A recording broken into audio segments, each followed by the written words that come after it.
The Pixel 9 Pro XL is just a bigger Pixel 9 Pro, but that's good enough. It doesn't have exclusive camera features of extra RAM for a boost.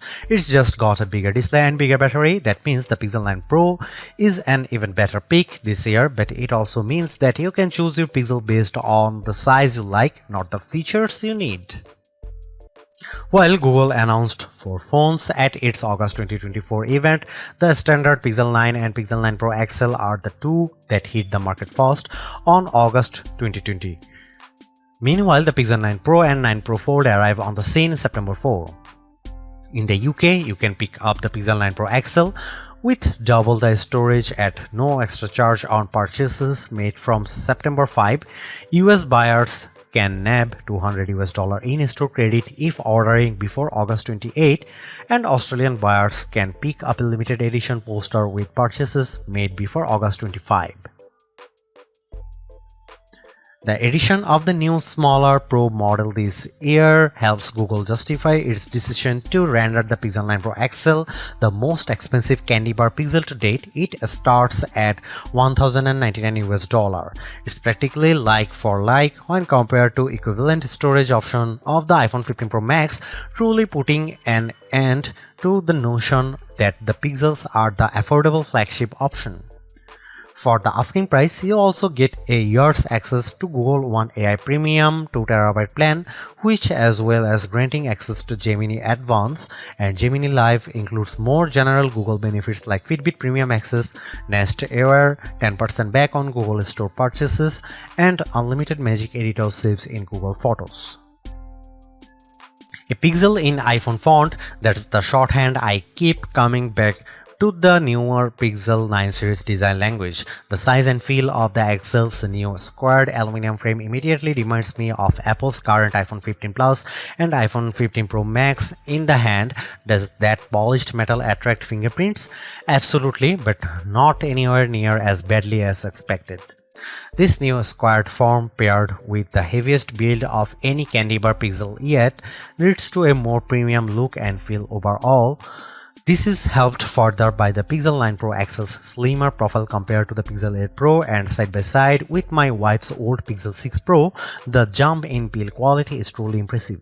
One update I'm not sure I love quite so much is the loss of the camera bar, which is replaced in this generation with a camera peel that protrudes out of the phone's rear panel at 90 degrees. It makes for a more bold and confident aesthetic, but it's not as quickly identifiable as the bar. As well as the cosmetic changes, Google also claims that the Pixel 9 Pro XL's new mid-frame design, not to mention its 100% recycled aluminum outer frame, Gorilla Glass Victus 2 front and rear panels, and IPC state-certified protection against dust and water ingress, make the new phone twice as durable as its predecessor. In my time with the Pixel 9 Pro XL, by trying to keep it out of harm's way as much as possible, the finish has remained unscathed, but whether it will age as gracefully as its titanium-clad competition from Apple and Samsung remains to be seen. Both sizes of Pixel 9 Pro come in 4 colorways, with Obsidian pictured most prominently in this review. The hazel finish most closely apes the iPhone 15 Pro's natural titanium look, and the Galaxy S24 Ultra's titanium grey, while porcelain and rose quartz offer decidedly more vivacious options. The Pixel 8 Pro Super Extra display feels like a noteworthy upgrade from the panel on its predecessor, and while not as earth-shattering an improvement this generation, the Pixel 9 Pro XL screen is a great refinement yet again. Although it sports the same resolution as the Pixel 8 Pro's panel, both high brightness and peak brightness levels have been cranked up to 2000 and 3000 nits respectively, meeting or beating key rivals in a spec-for-spec comparison. Add to that the panel's flat design, its thin, equally proportioned bezel on all sides, and its excellent viewing angles, and the Pixel 9 Pro XL's Super Extra display is a thing to behold. As before, the use of an LTPO OLED panel facilitates a dynamic refresh rate from 1 to 120Hz, making it ideal for always-on display functionality thanks to the implied power-saving benefits, while also still serving up a snappy user experience when swiping around the UI. One of the more prominent changes you might not immediately notice is the fingerprint sensor. Instead of the optical module used since the Pixel 6 series, Google has gone the way of Samsung and instead kitted the Pixel 9 Pro XL's display with an ultrasonic sensor. I didn't notice a huge difference when making the switch from my Pixel 7 Pro, but in side-by-side comparison it lives up to the promise of a 2x speed improvement. Perhaps more useful is the greater reliability, especially with damp fingers or when used in the rain. One side effect of this latest generation Pixel launch happening earlier than usual is that the whole series runs Android 14. Typically, Google times the arrival of its latest smartphones to coincide with the release of the next Android, but the Pixel 9 debut on the same Android 14 foundation as the Pixel 8. At least the company's even impressive commitment to 7 years of updates persists, meaning the phone's price tag includes excellent long-term support for both future releases of Android and subsequent security patches, an area where many rivals still fall short. As a long-time Pixel user, the look and feel of Android on the Pixel 9 Pro XL is characteristically clean, easily navigable, pleasantly customizable, and dressed with helpful everyday features that aren't guaranteed on other phones. That said, the Pixel 9 Pro XL does get some Pixel exclusive editions that up the ante, all of which lean on Gemini AI. There is a new dedicated weather app that generates dynamic weather reports to make insights into each day's weather more digestible than ever. The ability to drag and drop the various in-app widgets for things like UV index, 10-day forecast, and air quality is a nice perk too. Next up is the new Pixel Screenshot app, which seems like an odd addition at first, but for list makers, students, and journalists, it offers surprising depth. You can add notes to individual screenshots and group them into collections too. The app can index screenshot content across text and images, making it searchable. This allows for semantic search and object recognition, as well as recognizing Wi-Fi passwords and QR code information. Pixel Studio uses an on-device variant of Imagen 3's diffusion-based text-to-image generative AI, allowing you to create imagery seemingly from scratch. You can remix results using predefined style prompts or sculpt off a completely original prompt if you prefer. At launch, Pixel Studio won't render people, but it's fine with objects and animals. It also managed to render legible text without much artifacting, a challenging test that I have seen other image generators fail. Right now, the application proves novel enough, but there is a scope for everything from messaging to graphic design work, depending on your feeling towards the use of AI-generated imagery. The price of the Pixel 9 Pro XL also includes a year's access to Gemini Advance, meaning you can interact with its latest off-device model in Gemini 1.5 Pro and gain access to Gemini Live, Google's conversational AI experience. My family tested its abilities on a bean salad recipe, including suggestions on preparation and accompaniments, all without any obvious breaks in conversation or AI hallucinations. I also had it explain how to change various Gemini and Android settings, although its inability to take actions on many features feels like a missed opportunity, or at least an area that Google should focus on as it expands the assistant's functionality. A couple of other sprinkles of AI magic on the Pixel 9 Pro XL include text-based summaries of YouTube videos that I didn't have time to watch and zoom enhance image upscaling. I'm also intrigued by the call notes feature shown off at launch that will summarize phone calls. However, this wasn't ready during review.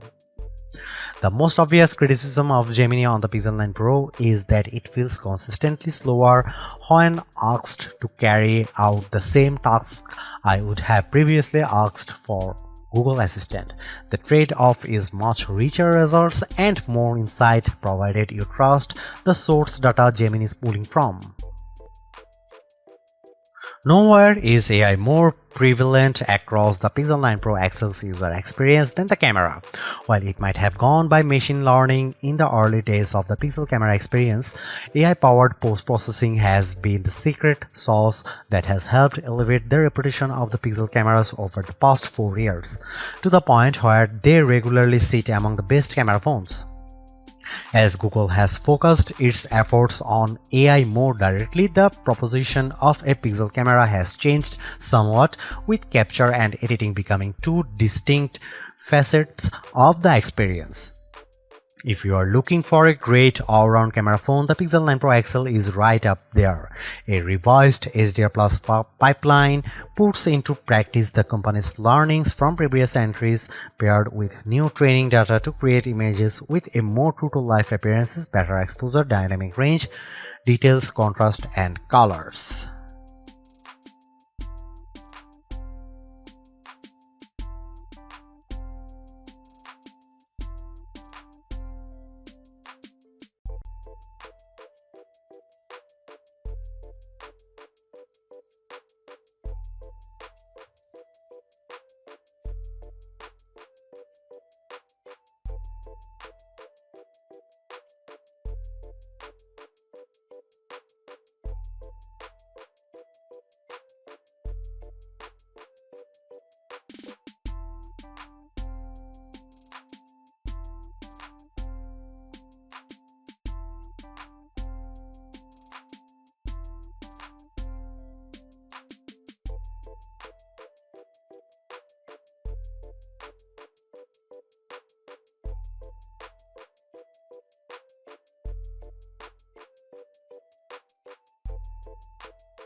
While the Pixel 9 Pro XL feels more equipped for everything you throw at it right now, including high-fidelity mobile games, there is no getting around the fact that Tensor chips continues to lag behind Apple's iPhone chips and Qualcomm's top-tier Snapdragon in terms of raw processing and graphical crunch.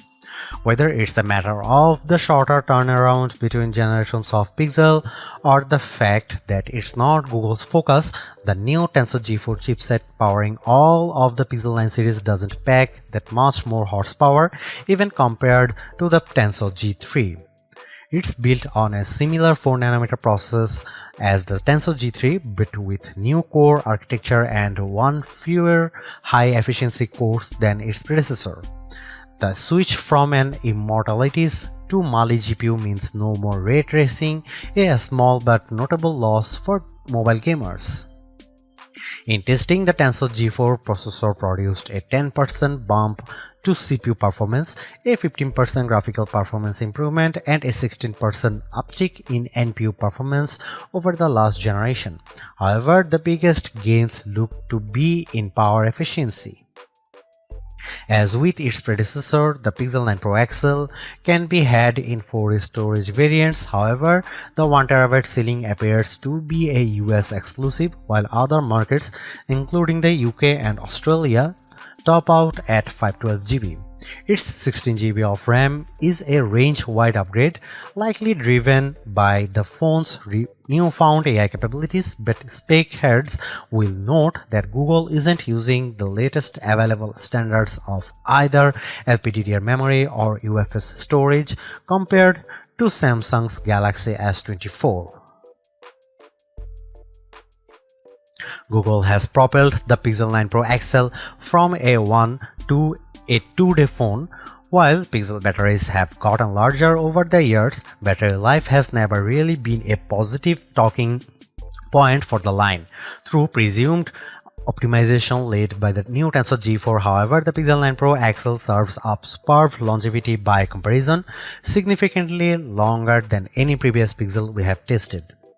The Pixel 9 Pro XL got 9.5 hours of screen on time, which clocks in at around 65% longer than the 5.75 hours the Pixel 8 Pro was able to master, despite packing a battery that's around 10 mAh smaller.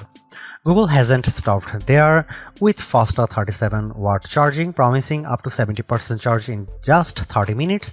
The company has introduced a new 45-watt Pixel charger to facilitate the 9 Pro XL's new top charging speed. However, this was unavailable during review. Instead, I tried Google's previous 30-watt wired charger, which pushed the Pixel 9 Pro XL to 55% charge in 30 minutes, while a 65-watt PD-PPS charger got closer to Google's quoted speeds with 65% charge in 30 minutes and a full charge in 1 hour and 20 minutes.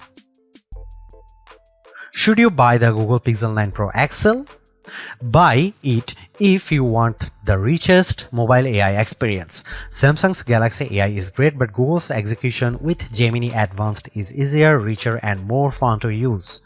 Buy it if you want an excellent camera phone. The Pixel 9 Pro XL's camera system is a small but appreciated upgraded on its predecessors, highlighted by a new bag of AI-supported tricks you can't get outside of the Pixel family. Buy it if you plan on using this phone for a long time. Still, among the best there is Google commitment to 7 years OS and security updates is once again hard to argue with. Don't buy Google Pixel 9 Pro XL if you want fast charging. Battery life is greatly improved, but despite a bump in speed, the Pixel 9 Pro XL's 37-watt wired charging is still well behind what rivals like OnePlus and Xiaomi offer. Don't buy it if you want the best RAM and memory. While Samsung forges ahead, Google seems reluctant to move to the latest, fastest, and most power-efficient RAM and storage in its phones, which stings when they cost about the same. Don't buy it if you want to play a lot of games. Google's mobile silicon isn't built for gaming, and while the Tensor G4 handles intense games as well, you will get a much better experience with a recent iPhone or any flagship rival running the latest Snapdragon chipset.